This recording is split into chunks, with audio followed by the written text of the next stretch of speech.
The night I stopped pretending.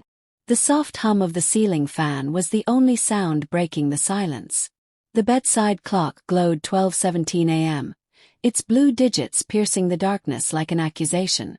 I lay stiffly on my side, back turned to the door, every breath shallow, every muscle clenched as if bracing for impact. I wasn't asleep, hadn't been for hours.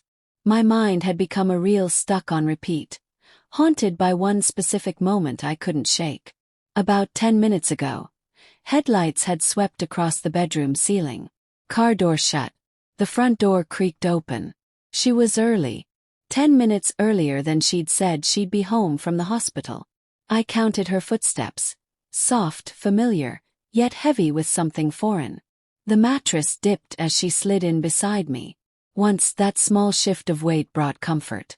Now it felt invasive, like an intruder easing into my space. Her breathing, low and steady, mingled with the rustling of the sheets. An old lullaby turned dissonant. I stayed still, unmoving, unforgiving. Tension knotted in my shoulders. My hands trembled under the covers. And in my mouth the taste of rust, grief made metallic. Then it came. Sound. A stutter in her breathing. Not a sob, not a sigh, but a quiet, startled gasp. It lingered like a pause before a scream. My heart punched against my ribs. She'd found it. A letter. Turned. Not suddenly.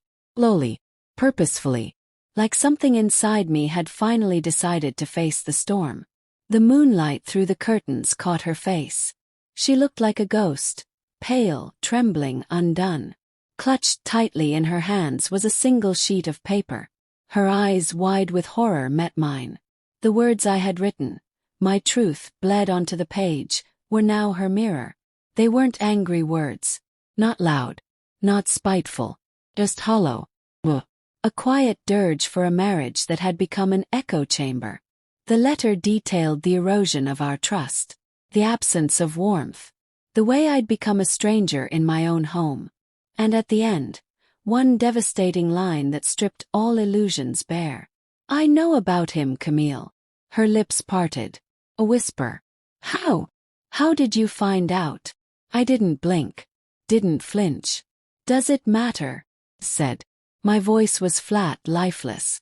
I'd spent weeks rehearsing this confrontation. Tears, shouting, throwing things.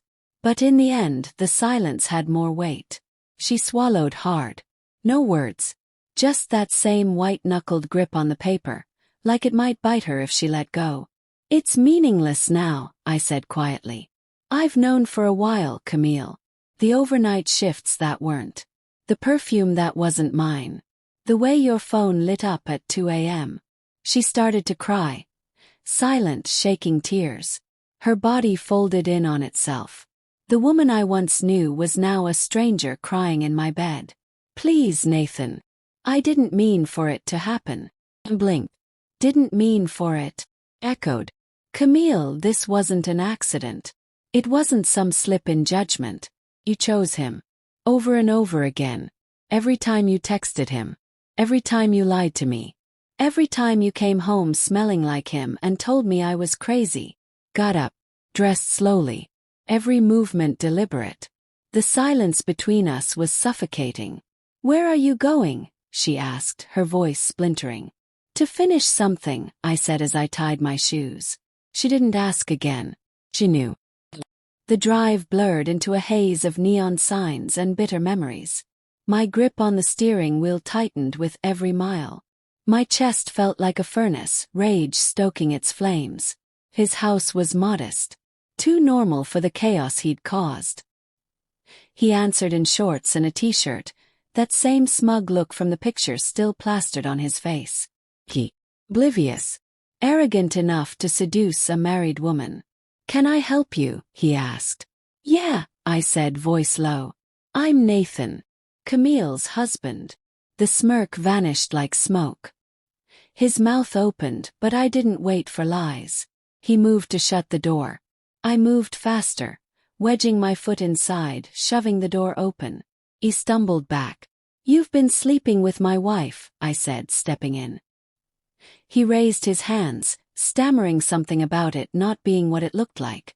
I didn't listen. I grabbed his collar, slammed him against the wall. You really thought you'd get away with it? Just take what's not yours. Wreck a marriage and walk off laughing. My fists found him. Over and over. Pain met pain.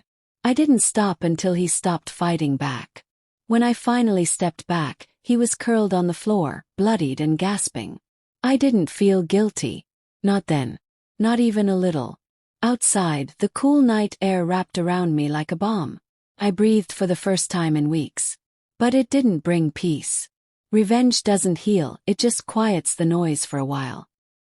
The weeks after were a blur of lawyers, signatures, and silence. Camille moved out. Tried calling. Sent long texts. Letters of her own. I didn't read them. Couldn't. In our small town, nothing stays secret for long.